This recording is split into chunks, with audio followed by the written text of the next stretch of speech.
तो जय हिंद दोस्तों, आज हम बात करने वाले हैं होम लोन कैसे लें। तो दोस्तों, अपने ज़िंदगी में कौन अपना खुद का घर नहीं बनाना चाहता है। ऐसे में उन लोगों को लिए होम लोन की आवश्यकता बहुत पड़ती है। तो आज हम होम लोन की सारी प्रोसेस बताएंगे। होम लोन कैसे लिया जाता है, होम लोन कौन से बैंक कितने % का ब्याज लेती है, और कहां से आप होम लोन लें, आपको क्या डॉक्यूमेंट्स लगेंगे। और सबसे ज़्यादा पूछी जाने वाली चीज़ ये होती है कि होम लोन एप्लीकेशंस ज़्यादातर रिजेक्ट कर दी जाती है। ऐसा क्या कारण होता है कि होम लोन्स उसके जो एप्लीकेशंस दिए जाते हैं उसको रिजेक्ट कर दिया जाता है। तो दोस्तों शुरू करते हैं। अगर आपको भी होम लोन लेना है तो ये वीडियो आपके लिए बहुत इंपॉर्टेंट हो सकती है। तो सबसे पहले हम बात करते हैं होम लोन की।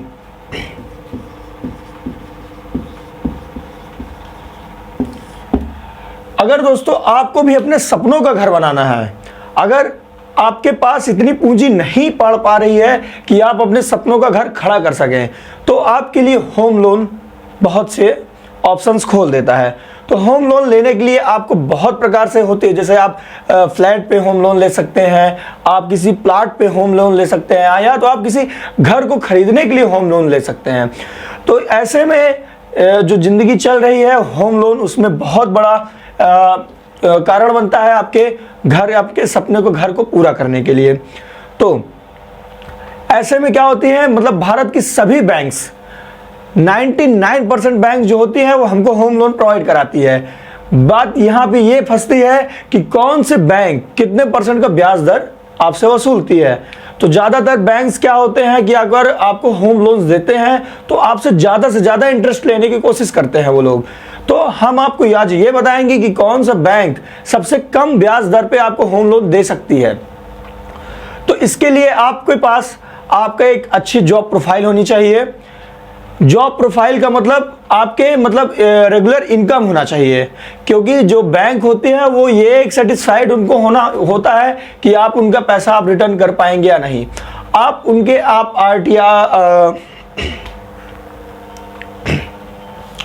आप प्रॉपर इनकम टैक्स रिटर्न आप भरते हो, और आपके सैलरी स्लिप, ये भी एक इंपॉर्टेंट फैक्टर होती है। जब आप होम लोन लेने जाते हैं तो आपको ये सब डॉक्यूमेंट दिखाना पड़ता है। आपको अपना आधार कार्ड दिखाना पड़ेगा, पैन कार्ड दिखाना पड़ेगा, आपके अकाउंट पासबुक का CL कितना है ये दिखाना पड़ेगा, आपकी सैलरी स्लिप, आखिरी मंथ की सैलरी स्लिप आपको दिखानी पड़ेगी। इससे रिलेटेड बहुत सारे डॉक्यूमेंट्स होते हैं जो आपको उनको शो ऑफ करना पड़ेगा। तो ऐसे में क्या होता है कि कुछ बैंक्स होती हैं जो आपके थोड़ा सा भी एप्लीकेशन जो होता है उसमें थोड़ा सा भी डिफॉल्ट उनको मिलता है तो आपके लोन को वो रिजेक्ट कर देते हैं। तो ऐसे में हमको क्या करना होता है, अपनी एक पहले स्ट्रेटजी तैयार करनी पड़ती है कि हमको कितने, हमारी प्रॉपर्टी की कितनी हमारी वैल्यू है, कितना हमको देगी, उस हिसाब से हमको अपना काम करना पड़ता है। मान लीजिए हमारी प्रॉपर्टी की वैल्यू है 50 लाख रुपए और आप होम लोन के लिए अप्लाई कर रहे हैं 1 करोड़ के लिए। तो यहाँ पे वो ज़्यादातर लोग ऐसे ही करते हैं कि हमारा इतना है, इतना हमको मिल जाए। तो ऐसे में क्या होता है कि बैंक लोन देने से पहले ही उनका एप्लीकेशन को होता है रद्द कर देती है। तो आपको यहाँ पे ये नहीं करना है। अगर आपकी सभी बैंक कहती है, RBI कहता है, ये कहता है कि अगर आपकी वैल्यू 1 करोड़ रुपए है, आपके प्रॉपर्टी की वैल्यू 1 करोड़ रुपए है, तो उसमें से 80 लाख यानी कि 80% तक का लोन आपको मिल सकता है। आपको 20% का जुगाड़ आपको अपने से खुद से करना पड़ेगा। तो क्या होता है ऐसे में कि लोग जैसे 1 करोड़ का 1 करोड़ उनकी प्रॉपर्टी वैल्यू है तो वो लोग 1.5 करोड़ का दिखाते हैं, तो उसमें ज़्यादा से ज़्यादा चांस होता है कि उनका फॉर्म जो होता है वो रिजेक्ट हो जाए। अपने सपनों का घर कौन नहीं बनाना चाहता है। तो ऐसे में क्या होता है कि लोग अपने सपनों का घर बनाने में एक सबसे बड़ी इंपॉर्टेंट फैक्ट होता है पूंजी। सभी लोगों के पास इतनी पूंजी नहीं होती है कि वो अपने से एक अपना पूरा घर बना ले। तो ऐसे में क्या होता है, उन लोगों को होम लोन की ज़रूरत पड़ती है। होम लोन लेने के लिए लोग क्या करते हैं, बहुत सारे बैंक वाले क्या करते हैं, उनको बैंक के दफ्तर के चक्कर कटवाते हैं, बहुत टाइम उनका वेस्ट हो जाता है और उनका अंततः बहुत सारे ऐसे लोग होते हैं जिनका फॉर्म भी रिजेक्ट हो जाता है। तो आज हम बात करेंगे कि कैसे अपने फॉर्म को फिल करें, आपका होम लोन एप्लीकेशन जो है वो एक बार में सेलेक्ट हो जाए, आपको मिल जाए। और हाँ, बात हम ये भी करेंगे कि कौन सा बैंक कितना % का आपसे ब्याज इंटरेस्ट लेता है। तो दोस्तों, भारत की सभी बैंकें, लगभग सभी बैंकें हमको होम लोन देती हैं। उसमें से क्या होता है, हमारे जो प्रॉपर्टी वैल्यू होता है होम लोन देने का, उसमें से 80 to 90% हमको होम लोन मिलता है। 10% 10 to 20% हम अपने आप को खुद से जुगाड़ करना पड़ता है कि हमको ये पैसा देना है। कहने का मतलब ये है कि हमारे प्रॉपर्टी की वैल्यू 1 करोड़ रुपए है तो हमको 10 से 20 लाख रुपए तक के कीमत को अपने से खुद से हमको देना पड़ेगा, और वहीं पर 80 से 90 लाख रुपए हमको होम लोन कोई भी बैंक देती है। होम लोन देने के लिए सबसे इंपॉर्टेंट फैक्टर होता है हमारे पास एक अच्छी जॉब प्रोफाइल होनी चाहिए। जॉब प्रोफाइल के साथ साथ हमारे पास हमारा एक मिनिमम मासिक आय बंधा होना चाहिए, रेवेन्यू हमारी अच्छी होनी चाहिए, हमारा जो बैंक के नज़र में है हमारा थोड़ा सा क्रेडिट भी अच्छा होना चाहिए, और सीएल हमारी बेहतरीन होनी चाहिए। हमारे जो सीएल इन द सेंस जो हमने कभी बैंक से ब्याज लिया हो या लोन लिया हो उसका हमने पूरे टाइम पे ब्याज हमने भरा हो, तो हमारी सीएल सही रहती है। तो ऐसे में क्या होता है कि बहुत सारे मोबाइल एप्लीकेशंस भी होते हैं, वो अपने तरीके से होम लोन देती हैं। उनका इंटरेस्ट % लगभग 33% तक का होता है। तो ऐसे में वो लोग कस्टमर के जेब बहुत ज़्यादा ढीला कर देते हैं। तो आज हम आपको बताएंगे कौन सा बैंक कितने % का ब्याज दर लेता है। तो सबसे पहले हम बात करेंगे भारत सरकार का रिलायबल बैंक जो होता है, गवर्नमेंटेड बैंक है एसबीआई। एसबीआई बैंक जो होता है वो 8.5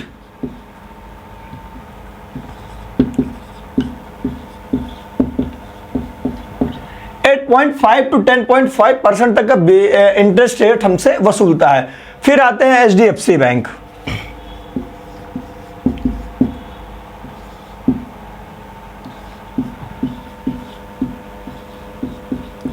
एचडीएफसी बैंक होता है वो 8% से लेके 10.9%, लगभग 11% तक का हमसे ब्याज इंटरेस्ट ले लेती है। फिर आते हैं बहुत सारे बैंक होते हैं, वो अपने अपने हिसाब से मैं आपको लिस्ट प्रोवाइड करा दूंगा कि कौन कौन से बैंक कितने इंटरेस्ट लेती है आपसे। तो हमने दो जो सबसे ज्यादा लोग जहां तक भागते हैं, एचडीएफसी हो गया, एसबीआई हो गया, पीएनबी हो गया। पंजाब नेशनल बैंक भी लगभग 8.5 से स्टार्ट करके 11% तक का ब्याज कस्टमर से वसूलती है। तो ऐसे में क्या होता है, ये जो ब्याज होता है ये पर एनुअल होता है हमारा ब्याज। तो ऐसे में क्या होता है कि जो लोन्स होते हैं वो बहुत ढेर सारे होते हैं, इसमें बहुत से प्रोसेसिंग फीस भी कटती है। तो हम आपसे प्रोसेसिंग फीस के बारे में भी चर्चा करेंगे। अगर आपको भी अपने सपनों का घर बनाना है तो आपके पूंजी में कमी आ रही है और आप अपने सपनों का घर नहीं बना पा रहे हैं, तो आपके लिए एक सबसे बेहतर ऑप्शन होता है होम लोन का। बहुत सारे लोग ऐसे होते हैं जो होम लोन के लिए बार बार बैंकों में अप्लाई करते हैं, लेकिन उनका फॉर्म जो होता है वो रिजेक्ट हो जाता है। ऐसे क्या कारण होते हैं जो उनका फॉर्म रिजेक्ट हो जाता है? आज हम इन्हीं बातों पे चर्चा करेंगे आपसे और आपको बताएंगे क्या सही है क्या गलत है। और आज हम ये भी बताएंगे कि कौन सा बैंक कितने % तक का आपको ब्याज आपसे लेती है। हाँ, तो दोस्तों शुरू करते हैं, फिर वीडियो को आखिरी तक देखिएगा। तो होम लोन, जैसा कि इसका नाम ही है होम लोन, आपको अपने घर बनाना है तो आपको होम लोन की आवश्यकता पड़ती है। अगर आपके पास पूंजी की कमी हो रही है, आपको होम लोन लेना है, तो आप किसी बैंक के साथ संपर्क करेंगे या तो आप किसी एप्लीकेशन के माध्यम से संपर्क करेंगे। एप्लीकेशन के माध्यम से संपर्क करने पे आपको लगभग 33% तक का आपको इंटरेस्ट रेट देना पड़ सकता है। तो ऐसे में क्या होता है, आपकी जेब जो है बहुत ज़्यादा ढीली हो जाएगी। तो मैं ये सजेस्ट करूँगा कि आप बैंक से आप संपर्क करें। तो होम लोन कई प्रकार से मिल सकते हैं। जैसे आपको फ्लैट लिए हैं, फ्लैट के लिए होम लोन मिल सकता है। ज़मीन लिए हैं, प्लॉट लिए हैं, प्लॉट पे आपको लोन मिलेगा। तो ऐसे में क्या होता है कि हमारा जो एप्लीकेशन हम लोग डालते हैं, हमको 1 महीने 2 महीने को कस्टमर को उसका पैसे देने हैं। तो ऐसे में हमारा अगर होम लोन रिजेक्ट हो जाता है तो ऐसे क्या कारण होते हैं? इसमें सबसे बड़ा इंपॉर्टेंट फैक्टर होता है आपकी जॉब प्रोफाइल। आपकी जॉब प्रोफाइल, कोई भी बैंक अगर आपको लोन दे रही है तो सबसे पहले आपकी जॉब प्रोफाइल देखेगी कि आप करते क्या है, आपकी मासिक आय कितनी है। आपकी मासिक आय पर डिपेंड करता है आपकी सैलरी स्लिप कहाँ है, ये सब बहुत इंपॉर्टेंट रोल निभाते हैं।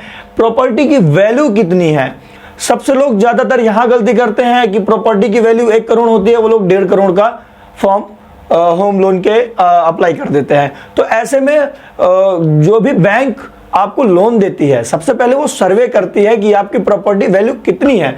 अगर आपकी प्रॉपर्टी वैल्यू 1 करोड़ है तो वो आपको 1 करोड़ तक का सजेस्ट करेगी देने के लिए। लेकिन आपने अगर फॉर्म में 1.5 करोड़ रुपए भरा है तो आपका वो एकदम से ही रिजेक्ट ही कर देगी, क्योंकि उसको लगेगी ये हमको फ्रॉड कर रहा है, हमारे साथ फ्रॉड करेगा ये। तो रिजेक्शन का ये सबसे बड़ा कारण होता है। तो दोस्तों अब हम आपको ये बताएंगे कि कौन सा बैंक कितने % का आपसे ब्याज लेती है। ठीक, इतना होगा। SBI, HDFC, ICICI bank, bank of Baroda, union bank, axis bank. SBI सबसे कम 8.5% से, HDFC ऐसे बैंक ऑफ बड़ौदा 4-5 लिख दी थी।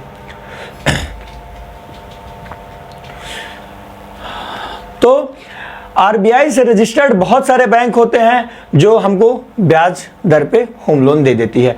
तो सबसे पहले हम बात करेंगे भारत सरकार की संचालित करने वाली SBI bank, state bank of India. ये लगभग 8.5 to 10.15% तक का हमसे इंटरेस्ट लेती है। अगर हमको इंटरेस्ट इस दर पे हमको ये इंटरेस्ट देती है लगभग 30 वर्षों तक के लिए। दूसरी की बात करेंगे HDFC, ये 8.9 to 10.90%, 8.9 to 10.9% तक का हमसे ये इंटरेस्ट लेती है।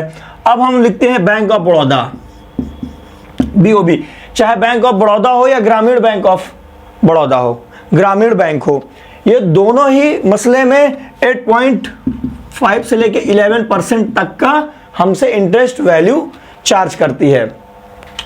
फिर हम बात करते हैं PNB की। PNB 8.0 से लेके 10.5% तक का हमसे इंटरेस्ट रेट वसूलती है। जैसे कि हमने आपको पहले ही बताया कि आप किसी बैंक से संपर्क करके अगर आप होम लोन लेते हैं तो आपको यहाँ पे इतना % आपको ब्याज देना पड़ेगा। यदि आप किसी एप्लीकेशन के थ्रू जाएंगे, जैसे बहुत सारे गूगल प्ले स्टोर पे एप्लीकेशंस अवेलेबल होते हैं, आपको वो होम लोन के लिए आपको ऑफर करते हैं, उनका एक आपसे बहुत बड़ी मोटी रकम आपसे निकलवाते हैं वो लोग। उनकी मोटी रकम होती है लगभग 33 to 35% तक से आपसे ब्याज इंटरेस्ट आपसे ले लेगी। तो ऐसे में आपको जितना आपको प्रॉफिट होना है उससे ज्यादा आप उसका ब्याज देने में आपको वक्त चला जाएगा। तो हम बात करते हैं दोस्तों अब कि क्या क्या डॉक्यूमेंट्स हम दें अपना कि हमारा जो बैंक है लोन हमारा वो एक बार में ही पास कर दे। सबसे पहले आपको अपना आधार कार्ड देना होता है। आधार कार्ड ऐसा वो वाला आधार कार्ड आपको देना होगा जिसका नंबर जो है आपके बैंक अकाउंट से वेरीफाइड हो। आपका आधार जो है वो बैंक अकाउंट से आपका वेरीफाइड हो। अगर आपका जिस बैंक में आपका खुला है अकाउंट खुला है, अगर आप उस बैंक में रिलेट करते हैं, आप उनसे कोऑर्डिनेट करते हैं तो आपको ज़्यादा बेनिफिट पड़ता है आपके लिए। इसके लिए पहले सबसे पहले आधार कार्ड लगेगा। आधार कार्ड के बाद आपको पैन कार्ड या voter ID card, pan card लगेगा, वोटर आईडी कार्ड लगेगा आपका, और उसके बाद सैलरी स्लिप लगेगी। आपको अपना आय प्रमाण पत्र दिखाना होगा। बहुत सारे डॉक्यूमेंट्स होते हैं जो आपकी जॉब प्रोफाइल की डॉक्यूमेंट्स होती है उसको दिखाना होगा। सबसे बड़ी बात आपकी प्रॉपर्टी वैल्यू कितनी है उसको आपको दिखाना पड़ेगा। प्रॉपर्टी के जितने भी कागजात हैं उसकी लगभग 10 प्रतियां, लगभग 10 कॉपीज आपको उसमें जमा कराना होगा। और आपकी इस इतने करने के प्रोसेस में लगभग 15 से 20 दिन का आपको प्रोसेस होगा। उसमें बैंक के आदमी आएंगे, आपके प्रॉपर्टी वैल्यू का सर्वे करेंगे कि कितनी प्रॉपर्टी वैल्यू है आपकी, उस हिसाब का आपका लोन पास किया जाता है। अगर इसी चीज में जितने भी मैंने दस्तावेज बताए हैं इसमें और भी अगर कुछ भी कम होता है आपके पास तो इस स्थिति में आपका जो है रिजेक्ट कर दिया जाएगा।